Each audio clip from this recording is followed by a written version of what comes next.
अस्सलामुअलैकुम। साक्षी खबर में आपका इस्तकबाल है। आज 26 शाबान है। सुर्खियों से पहले सुनते हैं हदीस शरीफ। बिस्मिल्लाहिर्रहमानिर्रहीम। नबी करीम सल्लल्लाहु अलैहि वसल्लम का इरशाद मुबारक है, आदमी की खुशनसीबी ये कुछ अल्लाह उसके लिए फैसला करे, उससे राजी हो, उस पर क़िनात करे। और अब सुर्खियां। केसीआर ने की गवर्नर से मुलाकात, चंद्रबाबू के खिलाफ नोटिस की इजराई और हैदराबाद के लॉ एंड ऑर्डर पर बातचीत होने का ख्यास। रेवंत रेड्डी मजीद 15 दिनों की अदालती तहवील में, मुलजिम जमानत के लिए हाई कोर्ट से हुए रुजू। बाबू के खिलाफ कार्रवाई के लिए सदर और गवर्नर को वाईएसआरसीपी ने भेजे पोस्ट कार्ड, इंदिरा पार्क पर कांग्रेस ने मुनज़्ज़म किया धरना। सुषमा स्वराज की रिहाइशगाह के पास यूथ कांग्रेस का धरना, ललित मोदी की मदद करने को कांग्रेस ने कौमी मफाद के खिलाफ करार दिया। और अब तफसील। तेलंगाना के वजीर आला केसीआर ने आज गवर्नर ESL नरसिम्हन से तकरीबन 1 घंटे तक मुलाकात की। केसीआर की गवर्नर से इस मरतबा होने वाली मुलाकात को अहम माना जा रहा है, क्योंकि गवर्नर नोट के बदले वोट मामले में मरकजी कायदीन से बातचीत के बाद दिल्ली से वापस आए हैं। दूसरी जानिब ACB की जानिब से चंद्रबाबू नायडू के खिलाफ नोटिस जारी करने की तैयारी की जा रही है। चंद्रबाबू नायडू जो AP के वजीर आला हैं, उनके खिलाफ नोटिस जारी करने के लिए कौन सा कानूनी रास्ता इख्तियार किया जाए और मंजूरी के हवाले से दोनों में बातचीत का कयास लगाया जा रहा है। समझा जाता है कि केसीआर ने गवर्नर से चंद्रबाबू के खिलाफ नोटिस की इजराई और हैदराबाद की लॉ एंड ऑर्डर के इख्तियारात और फोन टैपिंग जैसे मौज़ूआत पर बात की होगी। नोट के बदले वोट स्कैम में चंद्रबाबू के ऑडियो फुटेज के हवाले से इम्कानी कानूनी कार्रवाई पर केसीआर और गवर्नर में तबादिले ख्याल का कयास लगाया जा रहा है। नोट के बदले वोट मामले में A1 मुलजिम रेवंत रेड्डी को नहीं बल्कि चंद्रबाबू नायडू को करार देना चाहिए। AP कांग्रेस के सरबराह रघुवीरा रेड्डी ने शदीद बरहमी का इजहार किया। उन्होंने चंद्रबाबू नायडू को CBI जांच के लिए आमादा होने का चैलेंज किया। रघुवीरा ने कहा कि तेलंगाना और AP के वज़राए आला मिलकर CBI को खत रवाना करे। चंद्रबाबू नायडू की हुकूमत की मुखालिफत में इंदिरा पार्क धरना चौक पर कांग्रेस कायदीन ने धरना मुनज़्ज़म किया।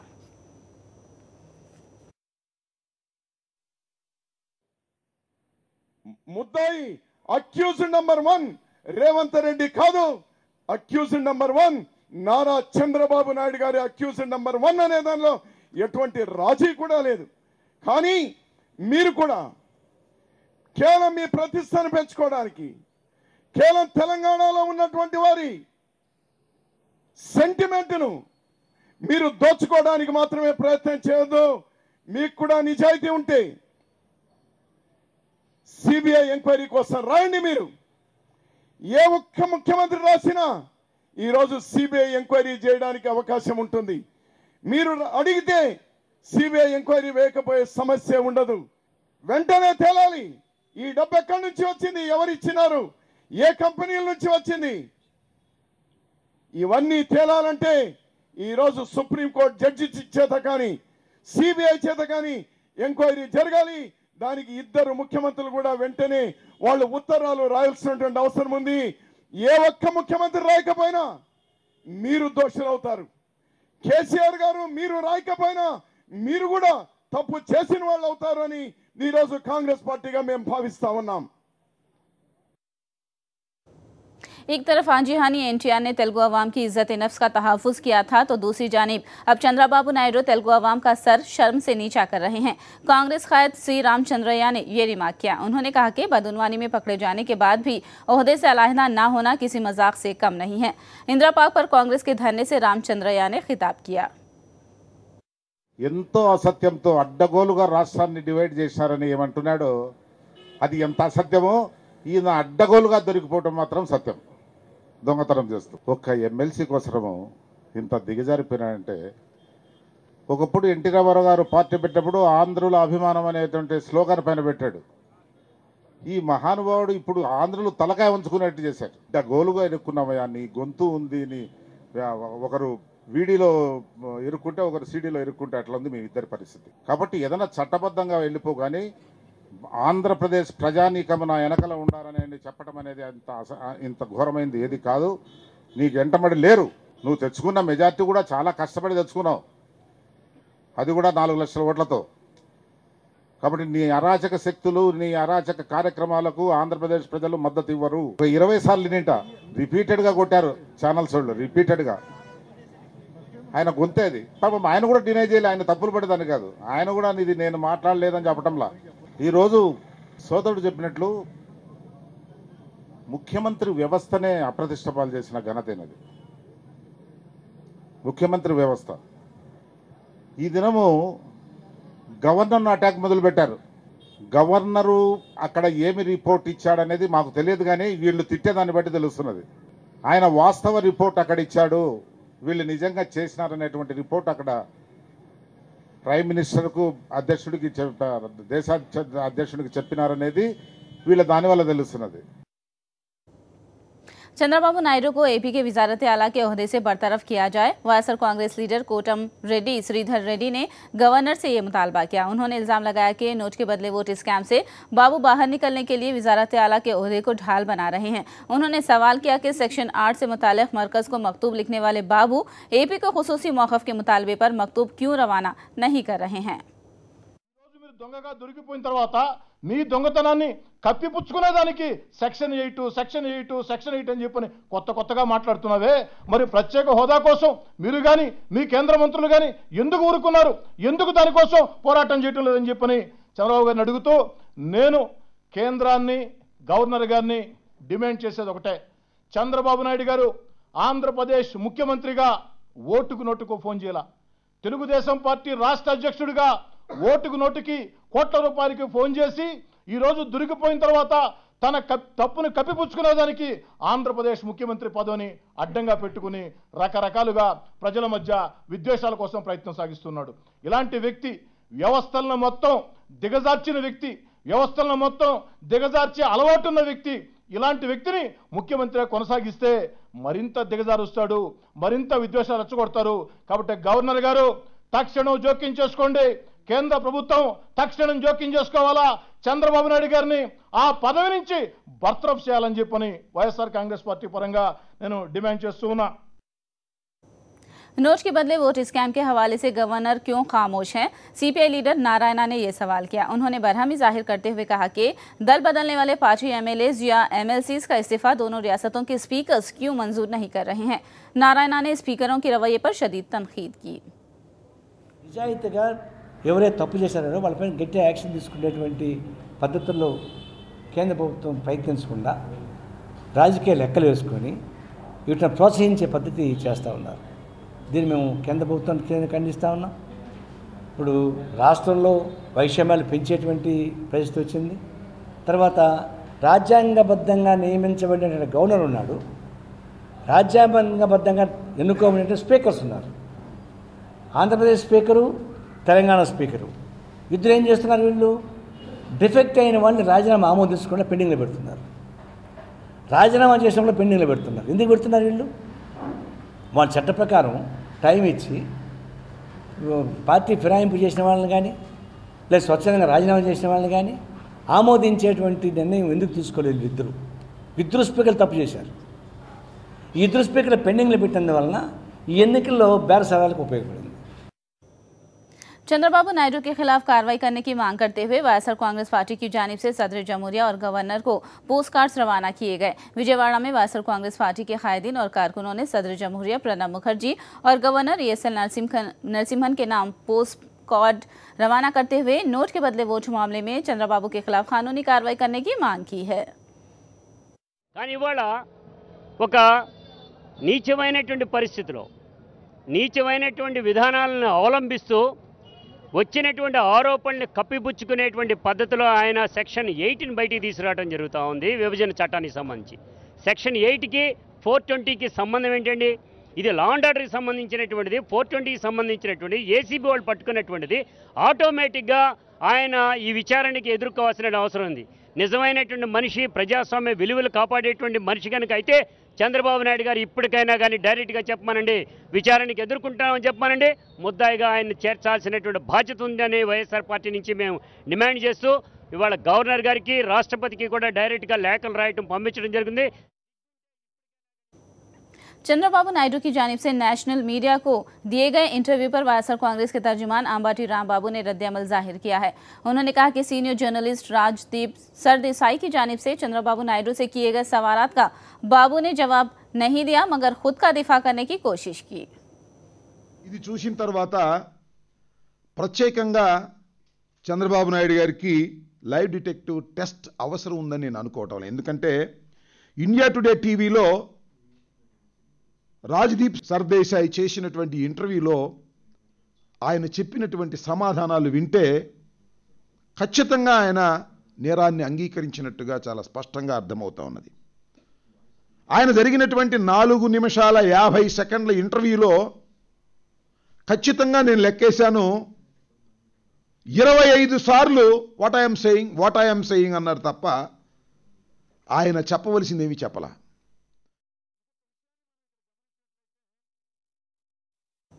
वोट के बदले नोट मामले के मुलजिम रेवंत रेड्डी की 14 दिनों की अदालती तहवील खत्म होने के बाद उन्हें आज दोबारा एसीबी कोर्ट में पेश किया गया। कोर्ट ने रेवंत रेड्डी की अदालती तहवील में मजीद 15 दिनों की तौसी की है। अदालती तहवील 29 जून तक बरकरार रहेगी। एसीबी ने कोर्ट में इस्तदलाल पेश किया कि मामले से जुड़े फॉरेंसिक रिपोर्ट्स अभी आना है और केस से जुड़ी मजीद तहकीकात होना बाकी है, जिसके बाद कोर्ट ने मुलजिमीन की अदालती तहवील में तौसी की। कोर्ट ने इसी दौरान रेवंत की दरखास्त जमानत को मुस्तरद कर दिया। कोर्ट की हिदायत के बाद रेवंत रेड्डी समेत 3 मुलजिमीन को चेलापल्ली जेल मुंतकिल किया गया। అదే 29th వరకు రిమాండ్ పొడిగించినట్టుగా జడ్జి గారు చెప్పారు. సో అప్పటి వరకు రేవంత్ రెడ్డి గారిని చర్లపల్లి జైల్లో రిమాండ్కు తరలి. డిఫెన్స్ వాళ్ళు ఏమన్నా చెప్పారా సార్? డిఫెన్స్ వాళ్ళు దానికి అబ్జెక్షన్ ఏం లేదు. ఆల్రెడీ బెయిల్ ఇంతకుముందు ఆర్గ్యూ అయింది, అప్పుడు అది డిస్మిస్ అయిపోయింది కదా. సో ఇప్పుడు అది పెండింగ్ ఉందనే రిమాండ్ పొడిగించారు. రిమాండ్ ఇప్పుడు 29th జూన్ వరకు. ఇంకేమైనా కామెంట్ చేశారా సార్? కోర్టు ఏం లేదు, జస్ట్ అబ్జర్వేషన్. అదే ఇదివరకే వేసిన దాన్ని అదే ఆల్రెడీ డిస్మిస్ అయిపోయింది అని అన్నారు, కానీ అది క్లారిటీగా లేదు. नोट के बदले वोट मामले में तेलुगु देशम लीडर रेवंत रेड्डी जमानत हासिल करने की कोशिश कर रहे हैं। एसीबी कोर्ट की जानिब से जमानत मुस्तरद किए जाने के बाद रेवंत रेड्डी ने हाईकोर्ट से रुजू किया है। दरखास्त में उन्होंने दावा किया कि उन्हें सियासी साजिश के तहत फंसाया गया है। पिटीशन में उन्होंने वाज़ेह किया कि 4 दिन की पुलिस तहवील में जो भी बताना था उन्होंने बता दिया। जमानत मंजूर करने पर उन्होंने जांच में रुकावट न बनने का कोर्ट को तयख्खुन दिया है। रेवंत की दरखास्त पर कल समाअत हो सकती है। रेवंत के हमरा सेबेस्टियन और उदय सिन्हा ने भी दरखास्त की गुजारिश करते हुए हाईकोर्ट से रुजू किया है। माह मुबारक रमज़ान की आमद के पेश नज़र रियासती वज़ीर तलसानी श्रीनिवास यादव ने मसाजिद व मुक़द्दस मकामात के मजालिस इंतज़ामी के नुमाइंदों के साथ एक इजलास मुनाकिद किया। मुस्लिम नुमाइंदों ने रमज़ान के पेश नज़र सहूलतों के हवाले से नुमाइंदगियाँ की, जिसे रियासती वज़ीर ने पूरा करने का तयख्खुन दिया। కాబట్టి గవర్నమెంట్ ద్వారా హైదరాబాద్ సిటీలో మస్జిద్స్ ఎక్కడైతే ఉన్నాయో ఆ ప్రాంతం అంతా నీట్గా ఉంచుకోవడం, రెండోది వాటర్ కానివ్వండి, ఎలక్ట్రిసిటీ కానివ్వండి, అదేవిధంగా డ్రైన్ ఏమైనా ప్రాబ్లం ఉంటే ఆ ప్రికాషన్స్ అన్నీ తీసుకోవడానికి మరి ఈరోజు ఒక మీటింగ్ ఏర్పాటు చేసుకోవడం జరిగింది. ముఖ్యమంత్రి గారి ఆదేశానుసారం హైదరాబాద్ సిటీలో అన్ని ప్రాంతాలలో మరి కార్యక్రమాలని చేపట్టడం జరుగుతుంది. फिलहाल लेंगे एक ब्रेक के बाद खबरों का सिलसिला जारी रहेगा।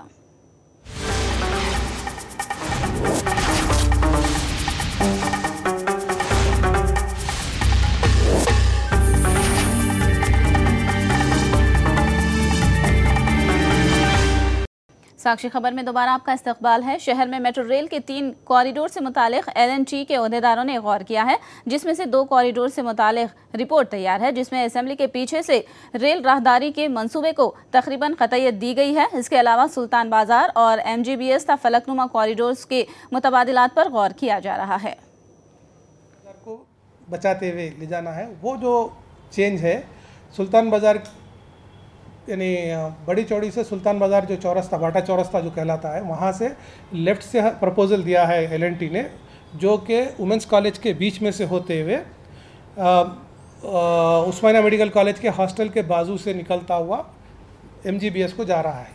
ये प्रपोज़ल में देखने में ये आया है कि ये वुमेंस कॉलेज को भी कट अक्रॉस कर रहा है, जिसमें भी एक हेरिटेज स्ट्रक्चर है, और उस्मानिया मेडिकल कॉलेज का हॉस्टल और बिल्डिंग वहाँ पे वो भी है, ग्राउंड है, वो दोनों में डिस्टर्बेंस कर रहा है। तो इस बारे में फर्दर अल्टरनेट्स के वास्ते डिस्कशन का हुक्म मिला हमको, तो हम लोग वो वर्कआउट कर रहे हैं। इसलिए वो अभी फाइनल नहीं हुआ, यानी सुल्तान बाज़ार का जो चेंज ऑफ अलाइनमेंट है वो फाइनल नहीं हुआ अभी तक। उसके ऊपर फर्दर इन्वेस्टिगेट करने का हुक्म मिला, तो फर्दर ऑप्शंस के लिए कोशिश कर रहे हैं। सड़क हादसे में जख्मी होने वाले तेलंगाना के वजीर फाइनेंस ईटेला राजेंद्र की वजीर आला केसीआर ने इयादत की। केसीआर ने सिकंदराबाद में वाक़ई यशोदा अस्पताल पहुंचकर ईटेला की सेहत के बारे में दरियाफ्त किया और उनकी जल्द सेहतयाबी के लिए नेक तमन्नाओं का इजहार किया। ईटेला हफ्ते के रोज सड़क हादसे में जख्मी हो गए थे। बैरून मुमालिक मुक़ीम तेलंगाना के सपूतों को चाहिए कि वो रियासत की तरक्की के लिए सफ़ीरों की तरह काम करें। तेलंगाना रियासत की वजारत सयाहत के चीफ सेक्रेटरी BP आचार्य ने ये मशवरा दिया है। तेलंगाना टूरिज्म की बैनुल-अक़वामी सतह पर मुहिम के हवाले से BP आचार्य कनाडा के दौरे पर हैं। इसी ज़िमन में कनाडा के गैर मुक़ीम हिंदुस्तानियों ने BP आचार्य से मुलाकात की। इस मौके पर NRIs ने तेलंगाना की तरक्की के लिए कोशिश करने का अज़्म ज़ाहिर किया। वासर कांग्रेस पार्टी SC सेल का एक इजलास पार्टी के सदर दफ्तर वाक़ई लोटस पॉइंट पर मुनाकिद हुआ। रियासत भर के SC सेल कायदीन ने इस इजलास में शिरकत की और तेलुगु देशम हुकूमत की जानिब से दलितों से किए गए वादों को फरामोश करने की मजम्मत की। SC सेल के सदर नागार्जुना ने चंद्रबाबू पर इंतखाबात में किए गए वादों से इनहराफ करने का इल्जाम लगाया है। తెలుగుదేశం పార్టీ అధికారంలోకి వచ్చే ముందు ఎన్నికల్లో అనేకమైన వాగ్దానాలు ఇవ్వడం జరిగింది. దళితులను మభ్యపెట్టి మసిపూసి మారేడుకాయ చేసి అధికారంలోకి వచ్చింది. తక్షణమే దళితులకు ఎన్నికల్లో ఇచ్చిన హామీలను నెరవేర్చాలని సమావేశం డిమాండ్ చేస్తా ఉంది. నిరుద్యోగులకు ఉపాధి కల్పించాల్సినామని చెప్పి ఎన్నికల్లో హామీ ఇచ్చి ఇప్పటికీ ఒక్క ఉద్యోగం ఇంటికో ఉద్యోగం ఇస్తా అన్నారు. ఉద్యోగం ఇవ్వకపోతే నిరుద్యోగ భృతి 2000 రూపాయలు ఇస్తా అన్నారు. ఒక్క ఉద్యోగం కాదు, నిరుద్యోగ భృతి కూడా ఇవ్వకపోగా సంవత్సర కాలమైన ఏపీపీఎస్సీలో ఒక్క అడ్వర్టైజ్మెంట్ కూడా రాలేదు. తక్షణమే మరి బ్యాక్లాగ్ పోస్టులు ప్రకటించి నియమించాలా, ఏపీపీఎస్సీలో అడ్వర్టైజ్మెంట్ ఇచ్చి ఈ రిక్రూట్మెంట్ చేయాలని చెప్పేసి ఈ సమావేశం డిమాండ్ చేస్తున్నాం. आंध्र प्रदेश की तेलुगु देशम हुकूमत के खिलाफ CPI ने आज वायसा जिला कड़पा में धरना मुनज़्ज़म किया। रायलसीमा को खुसूसी पैकेज और आपाशी प्रोजेक्ट्स की मंजूरी के मुतालिबात के अलावा आंध्र प्रदेश को खुसूसी मौक़िफ़ देने का मुतालबा किया गया और इन मसाइल पर तेलुगु देशम हुकूमत पर मुनासिब नुमाइंदगी न करने का इल्ज़ाम लगाया गया। CPI ने तेलुगु देशम पर हैदराबाद के इख्तियारात के लिए नुमाइंदगी करने और बकिया 12 ज़िलों के मफादात को नज़रअंदाज करने का इल्ज़ाम लगाया है। కడప జిల్లాలో ఉక్కు ఫ్యాక్టరీని సెయిల్ ఆధ్వర్యంలో నిర్మించాలని, రాయలసీమకు ప్రత్యేక ప్యాకేజీ ఇవ్వాలని, రాయలసీమలో పెండింగ్లో ఉన్నటువంటి నీటిపారుదల ప్రాజెక్టులు తక్షణం పూర్తి చేయాలని డిమాండ్ చేస్తూ భారత కమ్యూనిస్టు పార్టీ CPI ఆధ్వర్యంలో ఈరోజు కడప జిల్లా వ్యాప్తంగా 10 నియోజకవర్గ కేంద్రాల్లో కూడా సామూహిక నిరాహార దీక్షను ప్రారంభించడం జరిగింది. కేంద్ర రాష్ట్ర ప్రభుత్వాలు రాష్ట్ర విభజన చట్టంలో పేర్కొన్నప్పటికీ కడప జిల్లాలో సెయిల్ ఆధ్వర్యంలో ఉక్కు ఫ్యాక్టరీ నిర్మిస్తామని హామీ ఇచ్చినప్పటికీ కూడా ఇంతవరకు ఆచరణకు నోచుకోలేదు. సంవత్సర కాలం పూర్తి చేసుకున్నప్పటికీ దానిపైన అతిగతి లేకుండా పోతా ఉంది. అదేవిధంగా ప్రత్యేక హోదా ఇస్తామని చెప్పినటువంటి కేంద్ర ప్రభుత్వం, దానికోసం పోరాటం చేస్తామని చెప్పినటువంటి రాష్ట్ర ప్రభుత్వం ఏమాత్రం కూడా పట్టించుకోకుండా కేవలం 8 సెక్షన్ పైన, ఒక జిల్లాకు సంబంధించినటువంటి సెక్షన్ పైన హైదరాబాద్లో కొట్లాడుతూ ఉంది. 13 జిల్లాల్లో 7 జిల్లాలకు సంబంధించినటువంటి ప్రత్యేక హోదా అంశం పైన ఎందుకు కొట్టాలేకపోతున్నారని చెప్పి చంద్రబాబు నాయుడు గారిని అడుగుతా ఉన్నాం. आंध्र प्रदेश में बगैर इजाज़तनामा स्कूल चलाने वाले इंतजामिया के खिलाफ कार्रवाई की जा रही है। विजयवाड़ा में बगैर इजाज़तनामे के स्कूल चलाने वालों के खिलाफ कार्रवाई की गई। दुर्गापुरम में वाक़ई चैतन्य स्कूल के खिलाफ महकमे तालीम की जानिब से नोटिस जारी की गई और जुर्माने लगाए गए। महकमे तालीमात के अहदेदार ने बताया कि विजयवाड़ा में 57 ऐसे स्कूल्स की निशानदही की गई है जिनके पास इजाज़तनामे नहीं है और उनके खिलाफ कानून के मुताबिक कार्रवाई की गई। पहले 1 लाख जुर्माना लगाया गया और उसके बाद मज़ीद सख्त कार्रवाई की वार्निंग दी गई।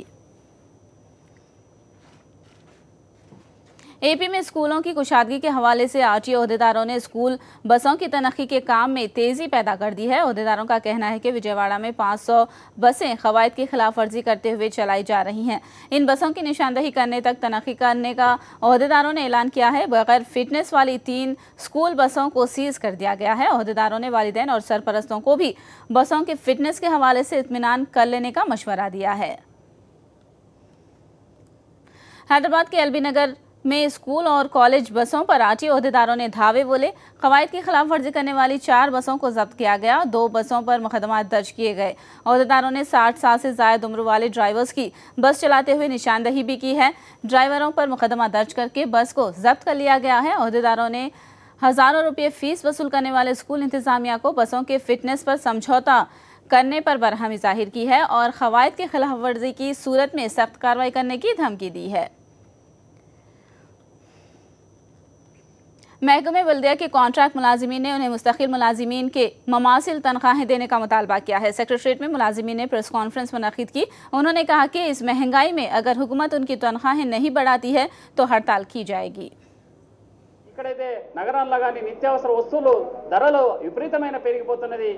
ఈ రాష్ట్రంలో అత్యధిక తక్కువ కూలీ తీసుకొని పనిచేస్తున్న ఎవరైనా ఉన్నారంటే అది కేవలం మున్సిపల్ కార్మికులే।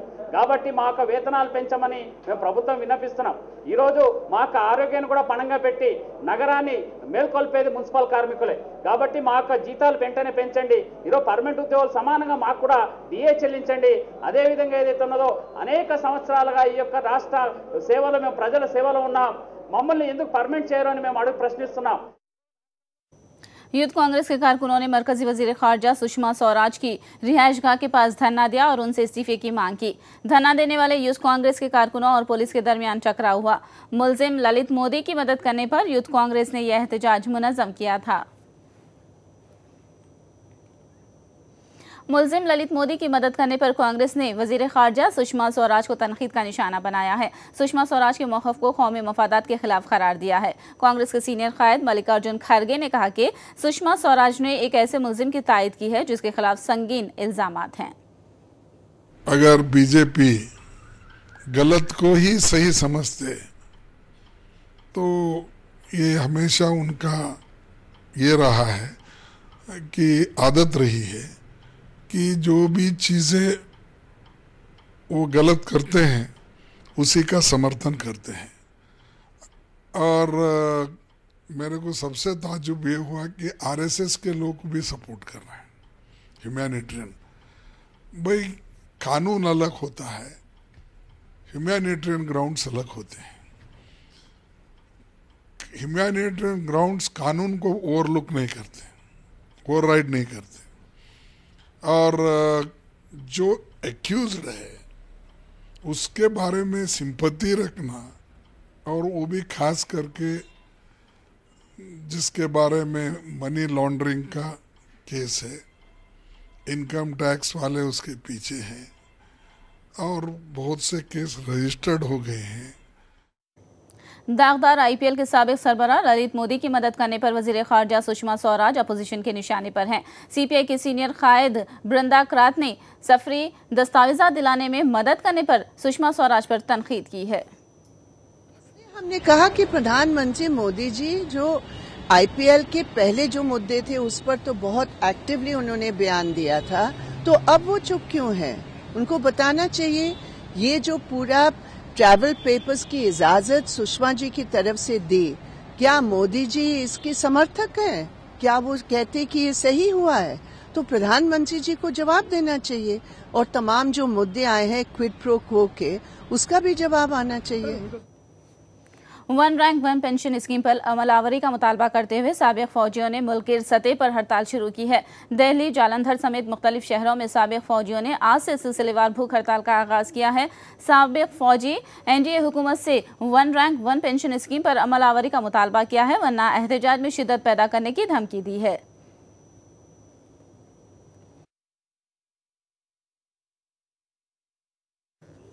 आखिर में सुर्खियां एक बार फिर। केसीआर ने की गवर्नर से मुलाकात, चंद्रबाबू के खिलाफ नोटिस की इजराई और हैदराबाद के लॉ एंड ऑर्डर पर बातचीत होने का कयास। रेवंत रेड्डी मजीद 15 दिनों की अदालती तहवील में मुलजिम जमानत के लिए हाई कोर्ट से हुए रुजू। बाबू के खिलाफ कार्रवाई के लिए सदर और गवर्नर को YSRCP ने भेजे पोस्ट कार्ड। इंदिरा पार्क पर कांग्रेस ने मुनज़्ज़म किया धरना। सुषमा स्वराज की रिहाइशगाह के पास यूथ कांग्रेस का धरना। ललित मोदी की मदद करने को कांग्रेस ने कौमी मफाद के खिलाफ करार दिया। साक्षी खबर में फिलहाल इतना ही। साक्षी टीवी पर खबरों का सिलसिला जारी रहेगा।